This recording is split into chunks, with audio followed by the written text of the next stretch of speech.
Hi, my name is Rodrigo Noffer. I'm the row crop specialist here at Kansas State University Department of Plant Pathology. Southern rust is now confirmed in the southwest part of Kansas. Southern rust continues to spread in the southern parts of the U.S., and it's now detected in several counties across central and eastern Kansas, with new reports in the southwest part of Kansas. Unlike some of the other corn diseases, such as tar spot and gray leaf spot, southern rust does not survive in Kansas during the winter months, and it blows in annually from more tropical regions, the southern states such as Texas, Alabama, and the severity will be dependent on the weather. Southern rust likes those hot and humid days, above 90 degrees, around that 9 degrees, and warm nights. So now we're going to dive into some of the frequent questions that I get throughout the season for managing southern rust here in Kansas. Question number 1 is, what is the best way to track southern rust? In cooperation with K-State Plant Pathology Department, the Kansas Corn Commission has launched a phenomenal online platform called Corn Disease Resource Center, and you can find it at the kscorn.com/corn disease to help our corn growers to identify what disease to watch for their geographic area.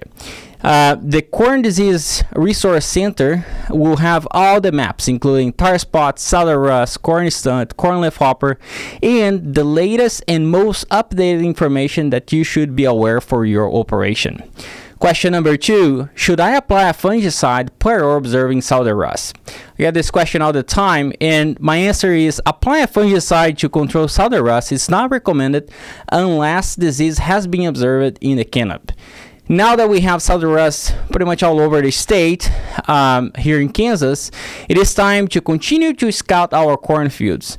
Once we can confirm and verify that we have southern rust, the pathogen can reproduce quickly if the temperatures and humidity is high. Question number 3 is, what factors should I consider when making the decision to spray for southern rust? It is very important to consider hybrid susceptibility. We know that we have better hybrid than others, and of course the disease incidence, how many plants are affected in that field.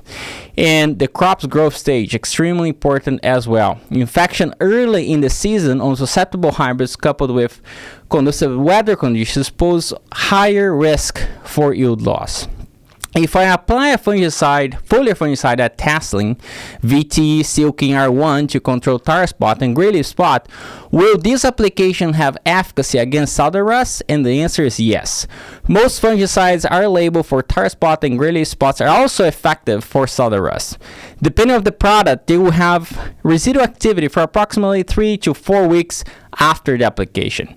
Fields should be carefully monitored for disease development. And of course, the label is the law. What fungicides are the best for control southern rust?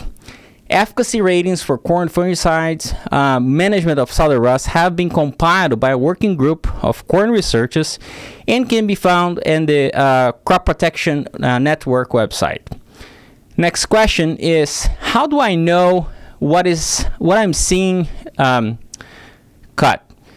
Next question is, how do I know if what I'm seeing is southern rust?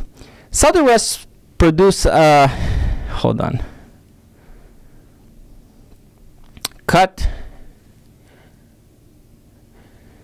Next question is, how do I know if what I'm seeing is southern rust?